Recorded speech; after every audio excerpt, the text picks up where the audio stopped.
Im Schein des nahenden Sommers beugen sich weite, hügelige Felder einem kräftigen Ostwind, der den Wanderer in einen dichten Wald führt. Baumkronen rauschen von Sandsteinriesen, die ein komplexes Höhlensystem hüten.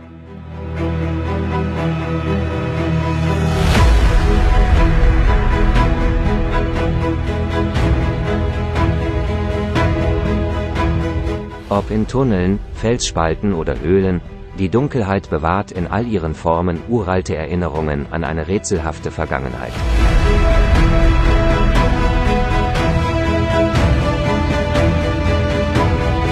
Wandert mit Neugier und folgt dem Ruf des Unbekannten.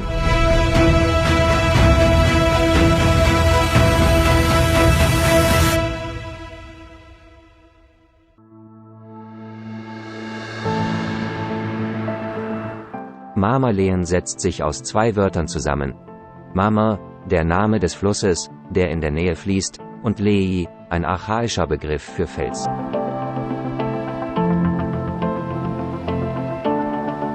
Die Huhelea ist die erste und südlichste Höhle.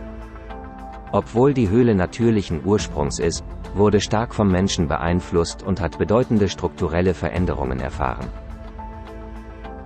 Leicht zugänglich und in Manneshöhe, wird sie häufig besucht und manchmal sogar zum Übernachten genutzt.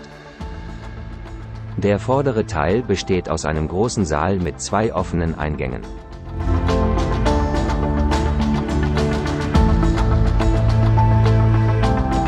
Darauf folgt ein zweiter Teil, der viel weniger bekannt und besucht ist.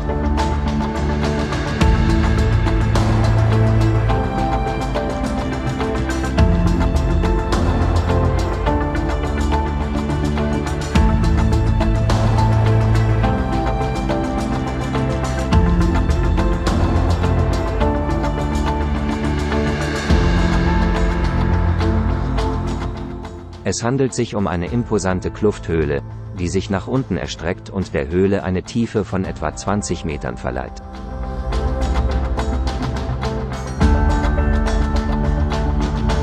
Die Erkundung dieses Bereichs wird dringend abgeraten.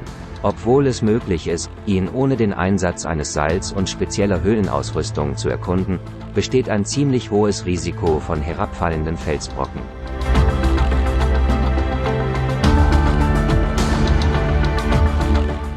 Wie in jeder anständigen Höhle war auch diese Gegenstand vieler Legenden. Die bekannteste besagte, dass sie so tief sei, dass sie mit den Kellergewölben der nahegelegenen Burg Schönfels verbunden sei.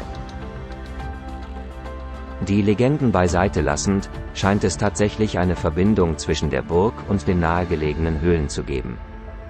Einige im Jahr 1861 durchgeführte Studien bestätigten zweifellos, dass die unteren und somit älteren Steinlagen des 12. Jahrhunderts Verteidigungssturms aus den Höhlen des Machmerlins stammen.